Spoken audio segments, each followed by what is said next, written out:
The fight to free Mosul and its people from Daesh has been one of the Iraqi security forces' biggest battles. Thousands of civilians have been lifted from living under their rule. But now there are allegations that some of the city's so-called liberators are also to be feared. Der Spiegel published a harrowing account by embedded photojournalist Ali Arkady. He photographed beatings and the torture of men and teenagers in and around Mosul suspected of having ties to Daesh. He says a soldier boasted one torture method was a technique they learned from American experts. Arkady says they had lost all standards for what is right and what is wrong. The Iraqi forces and various militia groups fighting to defeat Daesh are backed by the US-led coalition. Brett McGurk is the United States' special presidential envoy for the global coalition to counter ISIS. He was in Mosul earlier in May. He's now tweeted this: Iraqi forces have bravely placed civilian protection as a top priority throughout the Mosul campaign, at great risk to their own personnel. Individuals or units failing to uphold that standard do a disservice to their sacrifice and must be investigated and held accountable. The Iraqi Interior Ministry says it will investigate the claims. It's not the first time that the ministry or members of the nation's paramilitary forces have been accused of retaliation, torture, and killings of Sunni civilians suspected of collaborating with or supporting Daesh. Human Rights Watch and Amnesty International have both alleged the government has carried out serious human rights violations against the Iraqi people. In the drive to defeat and destroy Daesh, will these latest allegations be a severe setback for the government and its supporters? Natalie Pohonen, The Newsmakers. Well, let's meet our panel. Joining me now from Baghdad is Saad al-Muttalibi. He's a member of the Baghdad Security Committee and former political advisor to the Iraqi government. In Beirut, we're joined by retired Lebanese Army General Hisham Jaber. And of course, we have Talha Abdul Razak, who's joining us from London as well. Thanks all of you for joining us. Let me begin with you, Saad al-Muttalibi. This was an unsettling Der Spiegel report. Some nasty pictures. Are Iraqi forces abusing, torturing, raping, executing prisoners? Thank you very much, and I'm really surprised. We're here in Baghdad. We're very surprised for such a notable German media defends ISIS in such a way and accuse a democratic government that was elected democratically and formed and a national army, to accuse that national army of such atrocities and covering pictures that were taken over a year ago from Syria, not from Iraq. And we have also experts who managed to find the said pictures that were shown in Syria, nothing to do with Iraq. The report was fabricated in such a way that accuses the Iraqi army that actually stopped or made a very slow progress in the liberation of Mosul due to the presence of civilians. So since we couldn't manage to... Let me come in. Let me ask you, right? In World War II, the Nazis were terrible. They were awful. But you had some Allied soldiers executing German POWs and so on. That didn't mean that the Nazis then had the moral victory. That didn't mean that the Nazis won. That didn't mean anything. It didn't hand them anything. Those people were court-martialed and they were dealt with. Why is it so hard to accept that maybe Der Spiegel has something solid here? We have this guy, Ali Arkady, who said he went to follow up on these heroes and he came out with stuff that shocked him. He didn't actually want to release it. Why is it so difficult to believe that maybe in a good, just fight, sometimes terrible things can happen? Why don't you root out those terrible people who are doing that instead of being in denial, sir? No, we're not in denial. We have, with every battalion, there is a recording of every movement of the soldiers, because we had this problem in the beginning of the military attack on ISIS, there were events that soldiers took justice in their own hands. So the government decided to provide cameras, recordings with every group of soldiers that move forward. It's very difficult now for soldiers to commit any type of atrocity without being recorded. So therefore, it's quite difficult. It's not a matter of denial, it's very difficult. It will need a great deal of planning, organizing to commit such an atrocity. Okay, so before I bring in the other guests, let me give you one more example, right? So forget Der Spiegel, you say this was fabricated, you say it's a German newspaper that's supporting ISIS. Let's forget them for a second. Ali Arkady, the New Arab, out of London. They were on patrol with Iraqi forces. They were with a bunch of foreign journalists who didn't speak Arabic. The Iraqi forces didn't know that one of the journalists was from the New Arab who spoke Arabic. The journalist says the soldiers and commanders spoke openly about looting homes, abusing civilians. Afterwards, interviewed an Iraqi police officer who said, and I quote, "There are crimes and violations I am too ashamed to mention. Bodies of young men who had been detained can be found in the streets at night, and sadistic torture is carried out inside houses by army forces and militias. Homes and shops are also looted." So is Ali Arkady, the New Arab, also supporting ISIS and lying about the Iraqi government? No, these events, I said, these events happened in the beginning of the onslaught on ISIS. And due to the news that arrived to the Iraqi government, Ministry of Defense and Ministry of Interior issued certain instructions to try to eliminate but they're saying it's or happening reduce now. Such. No, this is the argument. I don't believe that these things are happening now because unless we are dealing with ISIS, yes, we kill ISIS. If we capture an ISIS, we do kill them. Right, but these people are suspects. That's the point. They're suspects and they're being tortured. No, we don't know if they're ISIS or not. We have 10,000 prisoners now, suspected ISIS collaborators. They are officially registered. They are sitting in our prisons. Otherwise, if we did that, otherwise there wouldn't been any suspected prisoners. Therefore, we have 10,000 of those. We have 4,000 dead ISIS fighters in the on the right side of, the left side, supposedly, of Mosul, the liberated side.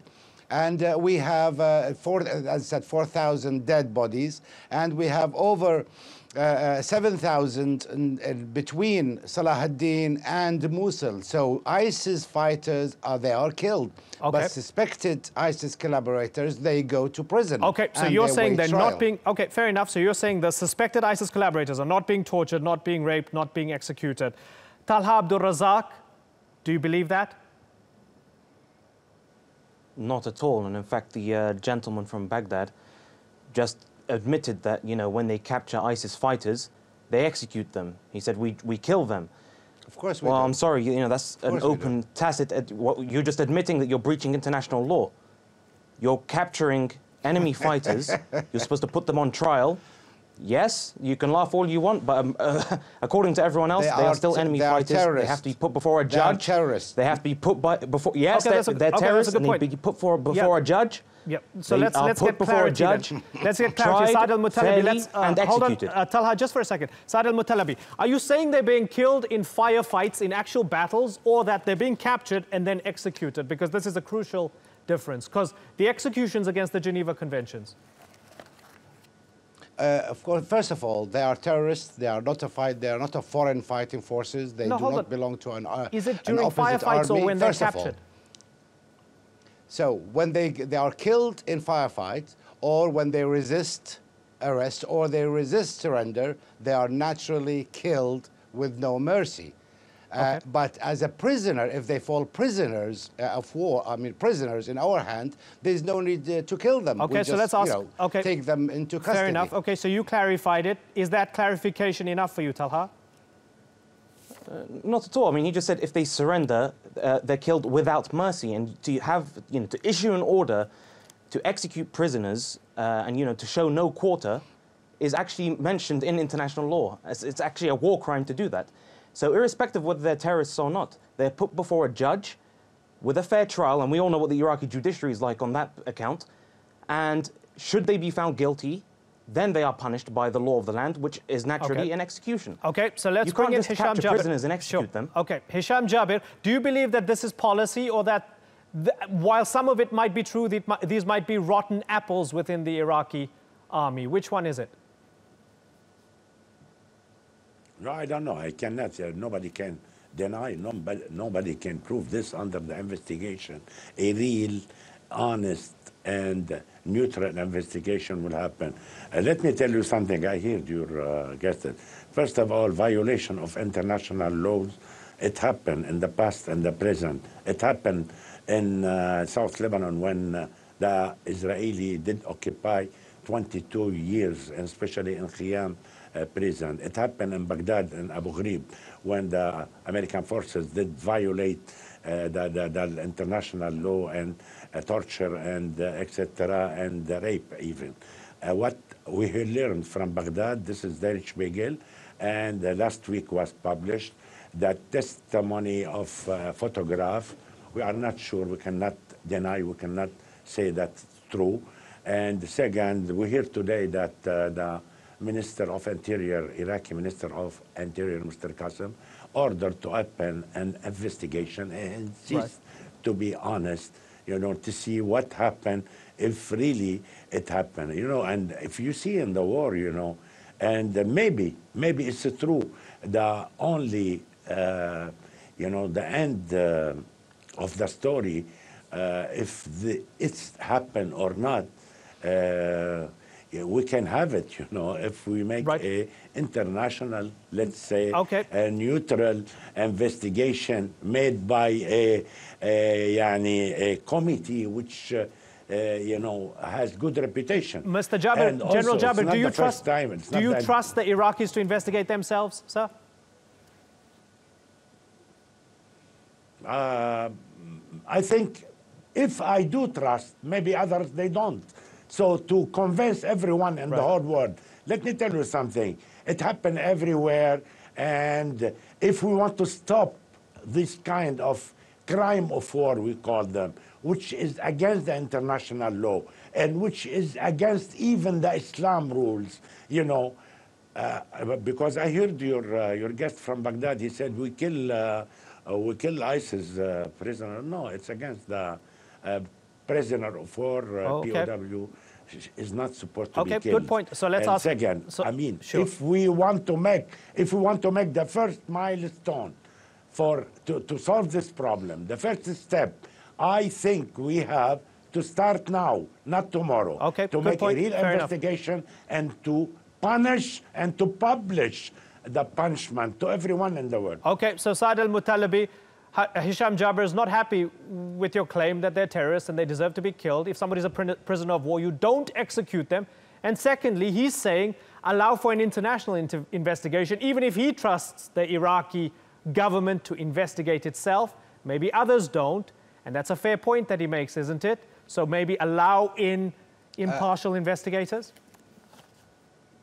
Iraq is a country with full sovereignty. Turkish planes every other day attack northern Iraq and kill suspected PKK terrorists. So should Turkey be also put on trial? How about I invite you on to discuss the Turkey PKK topic? On that day, I'll invite you. We'll do it. No, I'm just... Okay. Yeah. Cool. You didn't invite me. But I am saying, as an example, people in northern Iraq have been killed by foreign airplanes. And why did they kill them? Why didn't they take them prisoners? Because they were terrorists. Now, if we kill terrorists in Iraq, Iraq is a country of full sovereignty, democratically elected government and army. Therefore, Iraq can study any claim of violation, can investigate that claim with an independent justice system, and release any findings, whatever they may be. This is fascinating, Mr. Al-Mutalibi, because, you know, you spoke about some of the stuff that happened in the past, and it was awful stuff that happened in the past. You had, in 2015, with Hashd al-Shaabi, the Iranian-backed forces, villages were ethnically cleansed. Amnesty International had some awful reports that came out about what had happened under the guise of fighting Daesh. And again, Daesh are terrible, everybody agrees. But then there were also Sunnis who got caught up in this, and they were killed. they were displaced, and so on. You're admitting that that was wrong, but on the other hand, you're saying, hey, those are bad guys, they're terrorists, they deserve to die. How can you be so sure that you're not hitting the wrong people? No, it's very obvious. ISIS people are known. We have the databases of all ISIS members. I have it myself, the database. Therefore, I mean, there is no reason to punish an innocent people and create an enemy from people who were victims of ISIS. Okay, so when we talk about let me ask you the other way around. Sunnis were the most people. Sure. Let me ask you the other way around. You say they are ISIS, suspected ISIS prisoners. Has anybody been a suspected ISIS prisoner and then been released because you didn't find any dirt on them, or you didn't find them linked to ISIS? Oh, yes. Oh, yes, definitely. Hundreds.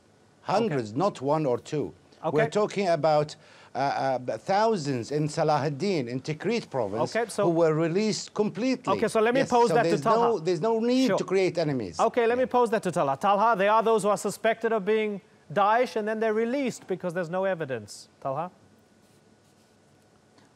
Well, I mean, we keep coming back to this point, and many analysts have been talking about this, as well as human rights activists. 643 men and boys went missing from Saglawiya, which is near Fallujah. This is just about a year ago now, when Fallujah was being, liberated, as they say. I say recaptured. And where have these people gone? They keep talking about these investigations, these inquiries, and these independent tribunals. There has been no tribunal. Amnesty International said that they've been trying to get in touch with the Iraqi government to get an update on what's been going on with these inquiries, and they've just been stonewalled. They've not heard a thing. The reason being is because everyone assumes and presumes that these 643 men in this one area alone, and bearing in mind this has happened in Baqoba and other places, 643 men have just vanished off the face of the earth. So I'm not sure what the gentleman from Baghdad's talking about. And we have another point as well that we need to get to grips with. When he keeps talking about democratically elected country, and he mentioned a democratic army, there's no such thing as a democratic army. That's not how battlefields work. And he's talking about Turkey bombing terrorists. That's a long-range engagement. But when you've got boots on the ground, rounding up people, taking them to torture chambers, and brutally executing them, and this has been documented now, and he's saying the footage is from Syria. Where's his evidence that that's been the case? We've never seen anything like this. Okay. So frankly, it's fanciful, it's unbelievable, and it's incoherent. Okay, I want to just broaden this out before we wrap up, because we are running out of time, and I want to make use of the experience of the retired General Hisham Jaber here. We saw last month a video come out of Egypt, right, purporting to come out of Egypt. You spoke about these sort of crimes of war crimes happening all over the region, and we saw this horrible video which purported to come out of Egypt, which showed Egyptian soldiers allegedly executing those who they deemed Daesh, alleged Daesh. And these were kids, they looked like teenagers, right? So you have them roughing them up and then them executed as well. I want to ask you if you think, Hisham Jaber, if what we're seeing across the region right now, from Iraq to Syria to Egypt and so on, is armies playing fast and loose with the law, playing fast and loose with international law, because Daesh is so bad, they're just using this as an excuse to wipe out whoever they want to wipe out. And the rules of engagement are really awful right now, because we're hearing about these stories more and more. What do you think, sir? Daesh, no one, no problem. No one can say that it's not a terrorist. Daesh made incredible, crimes. But at the same time, if you fight Daesh, you have the right to shield Daesh, to kill Daesh in the battlefield. But since anyone from Daesh is, surround and become a prisoner of war, you don't have the right to kill him, whether in Egypt or in Iraq or wherever. It's the international law. This is the Islam, rules of the Islam, as I said. But who can control this? I don't know if those films from Egypt are true or or not true. And especially your guest Talhat, I believe, or Talhat, said something very, very important and very dangerous. He made a lot of accusations, and those are a matter of investigation. You cannot also, something very, very important.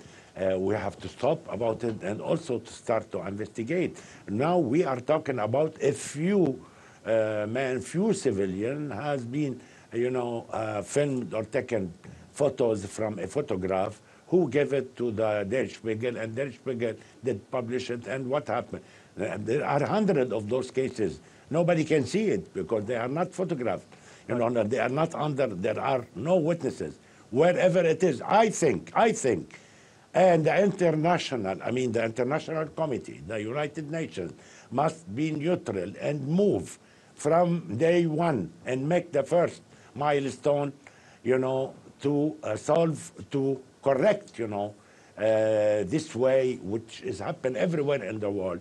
And now, if any government, any officer, any commander is responsible, in my opinion, he is punished. Whether he is Israeli, he is American, he is Iraqi, he is Egyptian, he is wherever he is, he must, his punishment, the sanction must be well known by the whole world. Now we don't have any lack of mass media or social media. I mean, any incident could be flashed all over the world. Yes, and I'll let that be the final word. I mean, that's what I'm trying to say. Yes, it is true that these images and videos inflame tensions, but cover-ups make things even worse. So we're trying to get to the bottom of it. We hope we can. It's been important to have this conversation.